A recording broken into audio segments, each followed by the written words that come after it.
स्वागत है आप सभी का। मैं हूं आपके साथ तान्या वर्मा। तो चलिए शुरुआत करेंगे उत्तराखंड के इस खास बुलेटिन की।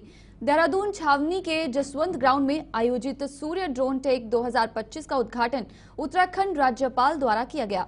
इस अवसर पर लेफ्टिनेंट जनरल अनियंत सेनगुप्ता बता दें कि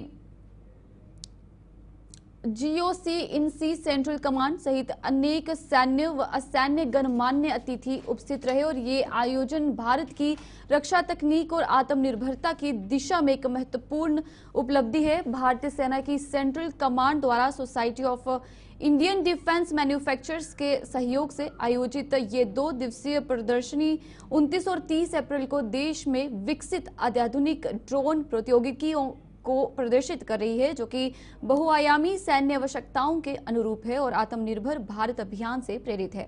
कार्यक्रम का शुभारंभ एसआईडीएम के अध्यक्ष के स्वागत भाषण से हुआ, जिसमें नवाचार, सहयोग और भविष्य की सैन्य आवश्यकताओं पर बल दिया गया। आपसे मैं पूछता था कि ड्रोन में हम कहाँ थे, तो आज पता चला कि ड्रोन के क्षेत्र में हम बहुत ही प्रोग्रेस कर रहे। आज हमने देखा कि किस प्रकार ड्रोन और रोबोटिक्स हमारे पूरे वारफेयर को चेंज कर रहे हैं। आज हमारे सामने में सबसे बड़ी चुनौती है कि किस प्रकार हम ट्रांसफॉर्मेशन, मॉडर्नाइजेशन, किस प्रकार हम जो फ्यूचर वॉरफेयर है, जिस प्रकार जो कैरेक्टरिस्टिक ऑफ वॉरफेयर चेंज हो रहा है, उसको अपने टैक्टिकल ऑन ग्राउंड में किस प्रकार बदलाव करें। सूर्य ड्रोन टेक 2025 कार्यक्रम में प्रदेश के मुख्यमंत्री पुष्कर सिंह धामी ने भी प्रतिभाग किया और ड्रोन प्रदर्शनी का अवलोकन किया।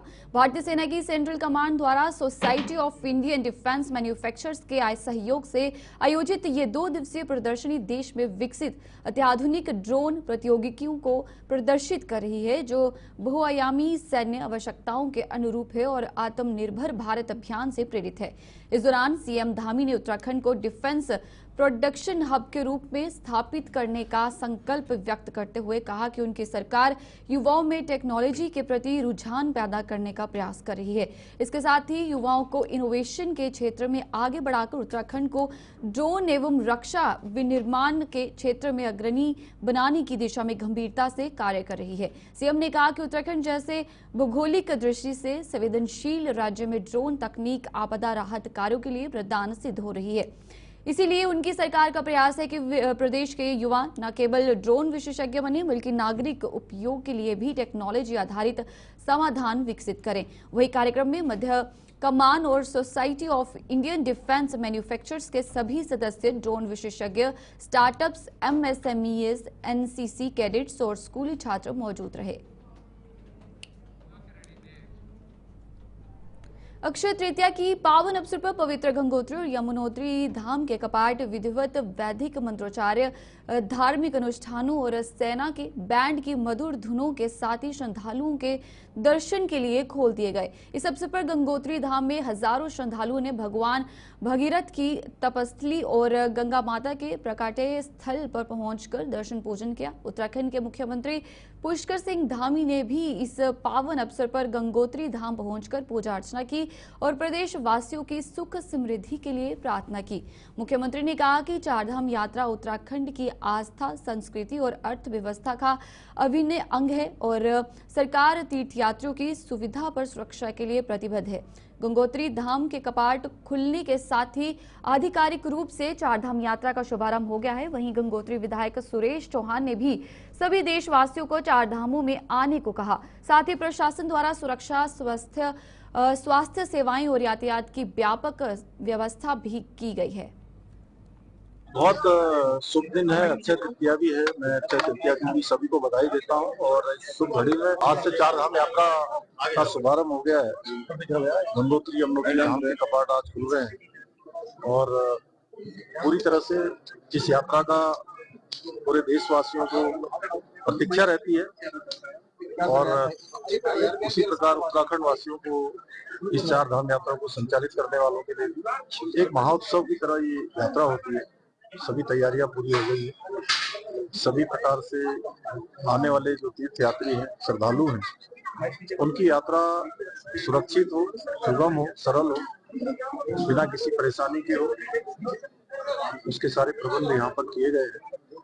हमारा प्रयास है ये यात्रा विधिवत तरीके से तो नियोजन किया गया है, चाहे वो यातायात का हो, चाहे वो हमारे पुलिस विभाग का हो, सुरक्षा की दृष्टि से हो, चाहे वो हमारा परिवहन विभाग हो, सभी विभाग के जल हो, सड़क वाले हो, सभी अभी काम चल ही रहा है, लेकिन अंतिम चरण पर काम पहुंच गया है। जहाँ जहाँ जैसी जैसी आवश्यकताएं होगी हम यात्रा को सुगम बनाने के लिए, यात्रा को सरल बनाने के लिए लगातार काम करेंगे। हमारा प्रयास होगा कि यात्रा हर वर्ष की भांति इस वर्ष भी अच्छी है। कुछ विधायक असंतोष जता रहे थे यात्रा तैयारों के लेके, जैसे यमुनोत्री विधायक है, वो कह रहे थे कि यात्रा तैयार पुख्ता नहीं, उन्होंने बयान भी दिया, क्या कहेंगे? देखिए, जहाँ भी सभी लोगों को इसमें भाग लेना चाहिए और सब लोगों को सहयोग करना चाहिए। मैं तो सभी से कहूंगा, ये यात्रा सरकार संचालित करती है, यहाँ के हमारे धामों के लोग संचालित करते हैं, लेकिन हम सबका कर्तव्य है, उत्तराखंड के अंदर रहने वाले हर एक व्यक्ति का कर्तव्य है कि वो यात्रा में अपना सहयोग। देखिए, चाहे वो यात्रा मार्ग पर लगने वाले दुकानें हों, होटल हों, और यह जो संदिग्ध है उसके लिए हम वेरिफिकेशन ड्राइव पहले से चला रहे हैं और यात्रा के दौरान और कड़ी निगरानी रहेगी और ये अभियान हमारा वेरिफिकेशन का चलता रहेगा। तो अक्षय तृतीया का दिन है, इसीलिए हमने पहला ये कर दिया था। अक्षय तृतीया में यमुना माता के दर्शन लेने की जरूरत है, इसलिए हम ये अक्षय तृतीया में इधर आए थे। अहमदनगर जिले से आए थे हम, महाराष्ट्र। इस तरीके का एक अनुभव रहा आपका? बहुत अच्छा लग रहा है इसमें इधर आने के बाद, वो यमुना माता का दर्शन लिया इधर आने के बाद। अच्छा, माता जी के दर्शन हो गए, इधर हो गए। ये मंदिर में माता जी का दर्शन लिया था पालकी में। के बाद अभी ऊपर जाने के पहले बार इधर दर्शन लिया था।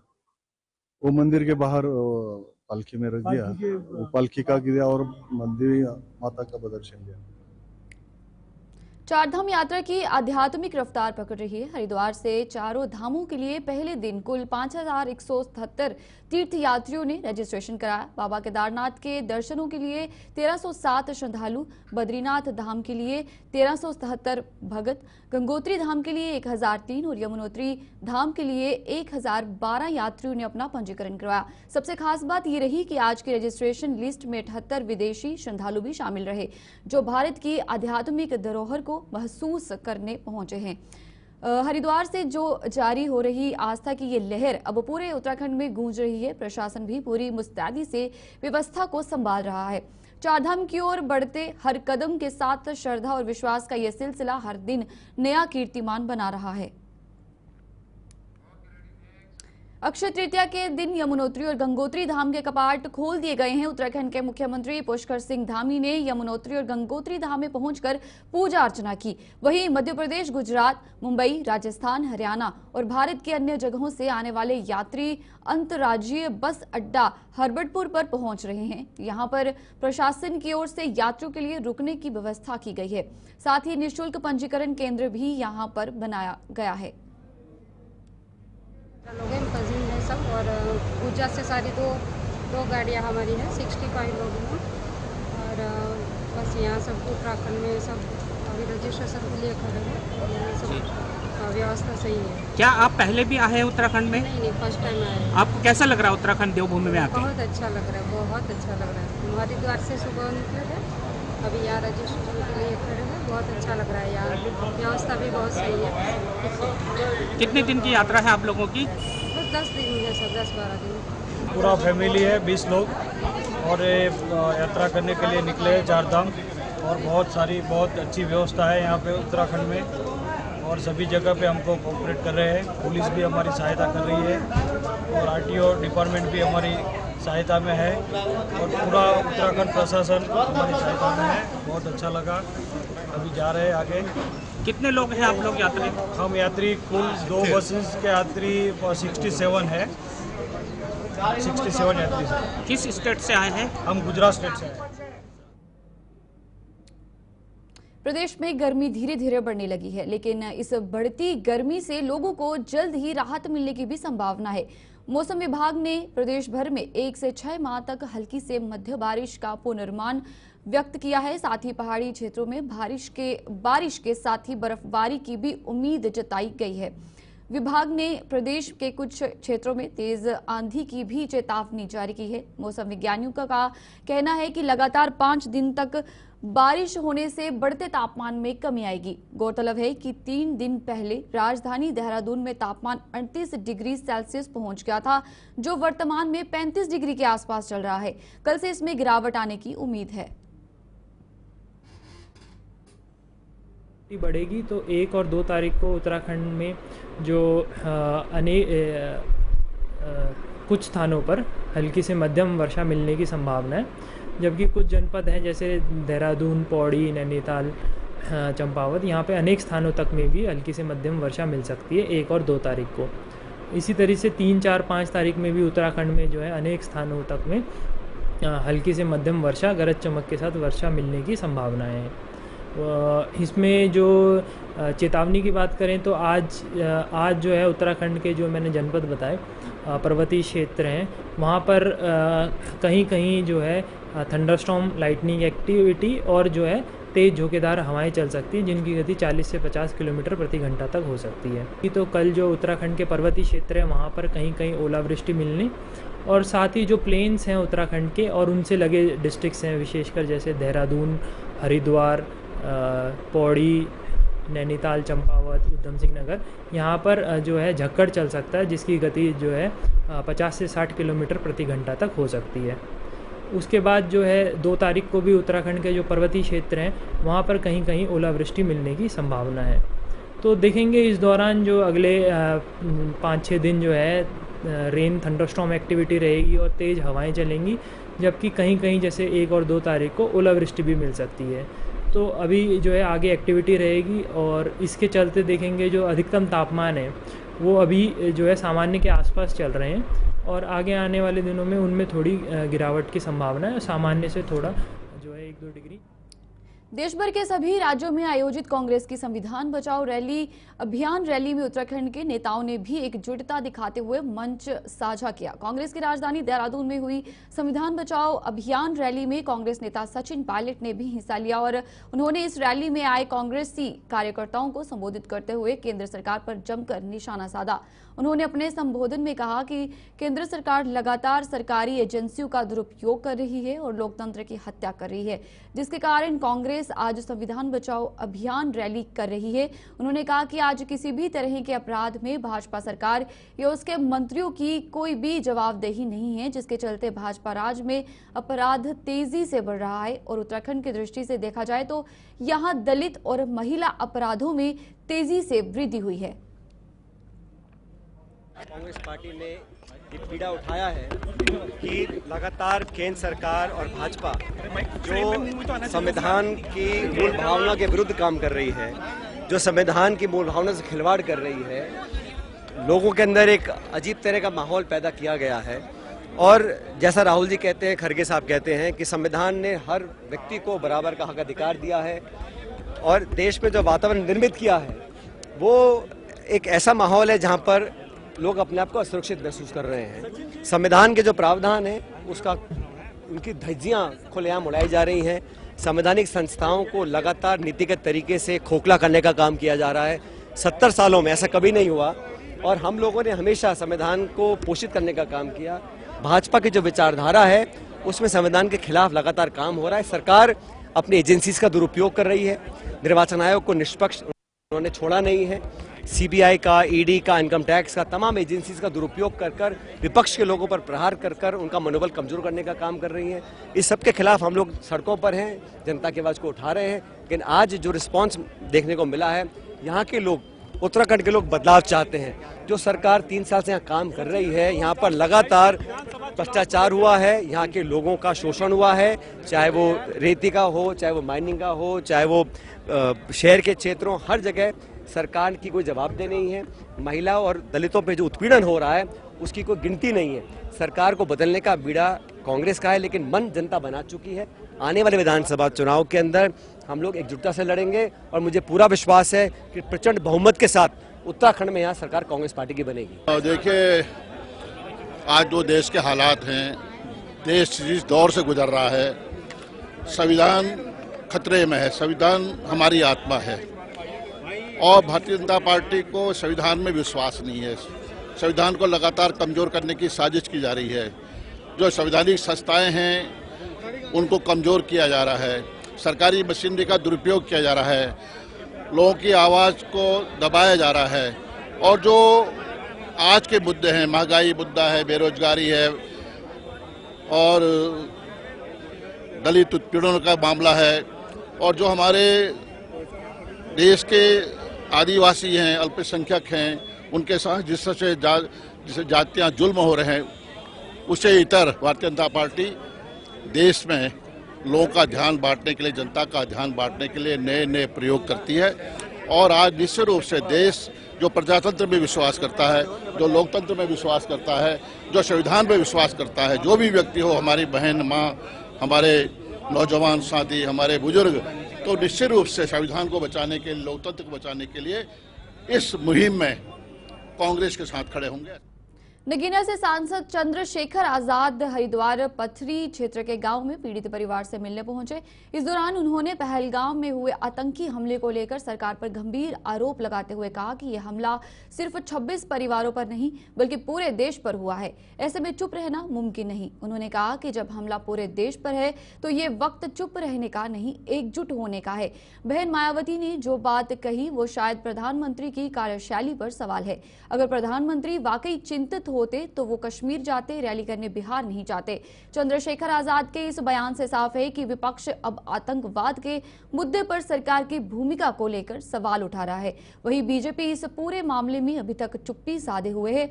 देखना होगा कि इस बयान पर सियासत किस दिशा में जाती है। बहुत पहले से कह रहे हैं, मैंने भी अपने इंटरव्यू में ये बात कही है, सोशल मीडिया के प्लेटफॉर्म से भी कही है कि ये ऐसा समय है जब हमारे देश पे हमला हुआ है, हमारी अस्मिता में हमला हुआ है। वो उन 26 परिवारों पे हमला नहीं हुआ, वो हम सब पे हमला हुआ है। ये वो समय है कि हम सब लोगों को एकजुट होकर इस आतंकवाद के खिलाफ लड़ना। तो शायद बहन जी ने ये जो बात कही, बीजेपी जिस तरह उस पर राजनीति कर रही है इस घटना पे, कि प्रधानमंत्री ऐसे समय में जब देश देख रहा था कि प्रधानमंत्री कश्मीर जाके पीड़ित परिवारों का हाथ पकड़ते, वो रैली करने बिहार चले गए। शायद बहन जी ने ये प्रधानमंत्री की उस कार्यशैली पे हमला किया और बीजेपी को अपनी जो है इस तरह की कार्यशैली में सुधार लाना चाहिए। जब देश आज उनके साथ खड़ा है, सरकार के साथ खड़ा है कि भाई आज इस आतंकवाद का जवाब लिया जाए, क्योंकि आपने नारा दिया था कि 1 के बदले 10 सीट लाएंगे, आपने 370 हटाते हुए कहा, नोटबंदी करते हुए कहा, जब आपने यूनाइटेड टेरिटरी बनाई तब आपने कहा कि अब आतंकवाद खत्म हो गया है, ऑपरेशन ऑल आउट चला है। तो ये इतने लोगों की जान चली जाना, उन परिवारों से पूछो जिन्होंने अपने बच्चे खो दिए, जिन्होंने अपना पिता खो दिया, जिन्होंने बेटा खो दिया, उनके ऊपर क्या बीतती होगी। अगर आज हम ऐसे समय में देश के साथ नहीं खड़े होंगे, उन परिवार के साथ नहीं खड़े होंगे, तो उन पर क्या बीतेगी। 1.5 घंटे तक एम्बुलेंस नहीं पहुंची, कहां थी पूरी व्यवस्था। तो मुझे एक बयान अच्छा लगा जो कश्मीर के मुख्यमंत्री ने दिया, उन्होंने माफी मांगी, ये बड़ा दिल दिखाया उन्होंने। ऐसी माफी जो है जिनसे चूक हुई उनको भी मांगनी चाहिए थी देश से, जो देश के अंदर विश्वास पैदा होता कि सरकार अगर गलती कर दे। वो सोशल मीडिया पर एक वीडियो वायरल हुआ है जिसमें 3 युवकों द्वारा माल रोड मसूरी में सामान बेच रहे एक कश्मीरी युवक के साथ अभद्र व्यवहार किया जा रहा था। उक्त वीडियो का तत्काल संज्ञान लेते हुए एसएसपी देहरादून द्वारा वायरल वीडियो के संबंध में जानकारी प्राप्त की गई तो उक्त घटना के संबंध में थाने पर किसी भी व्यक्ति द्वारा कोई शिकायत न दिया जाना ज्ञात हुआ तथा वायरल वीडियो 23 अप्रैल 2025 को रात्रि का होने की जानकारी प्राप्त हुई, जिस पर वरिष्ठ पुलिस अधीक्षक द्वारा वीडियो में नजर आ रहे युवकों के विरुद्ध आवश्यक वैधानिक कार्रवाई की और तीनों को हिरासत में लेकर थाने लाया गया, जिनके विरुद्ध आवश्यक वैधानिक कार्रवाई की गई।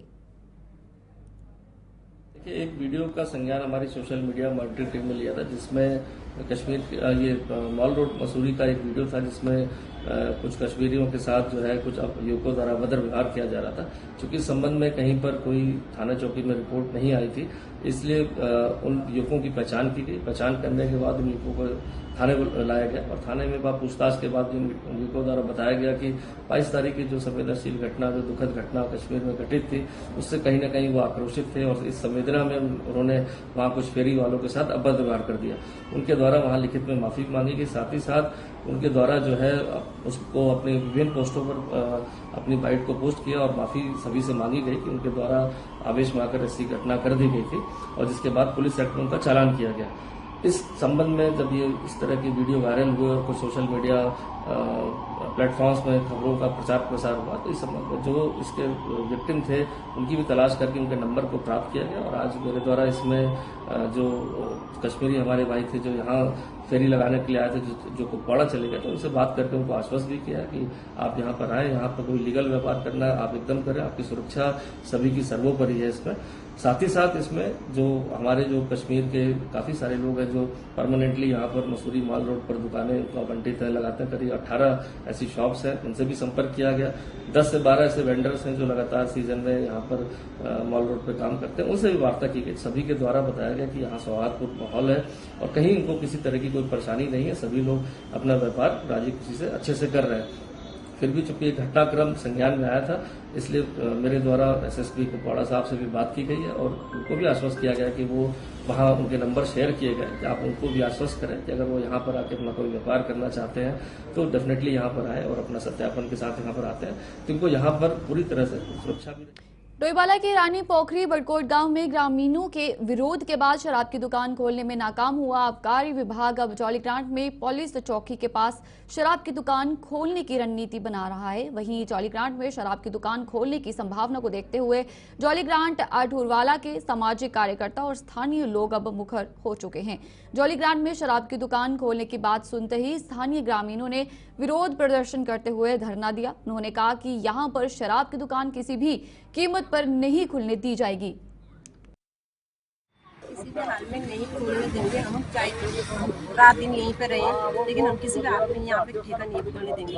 पहली बात तो ये है भैया, जब मेरा बच्चा स्कूल से, मेरे क्या हम सब के बच्चे जब हम छोड़ने आते हैं यहाँ पे उनकी बस खड़ी होती है ठेके के सामने। अगर यहाँ पे ठेका खुलता है तो सोचो हमारे बच्चों पे क्या असर पड़ेगा। हम यहाँ पे डेली अपने बच्चों को ट्यूशन लेके जाते हैं, आते जाते थे, सामने पे ठेका है, तो उससे क्या हमारे आने वाले बच्चों पे क्या वो असर पड़ेगा, इसका आप ही सोच लो पहले। फिर हमारे यहीं पे हमारा कुल देवता का मंदिर है नरसिंह, जिसको हम पूजते हैं, बगल में हमारे कुल देवता का मंदिर है और बगल में।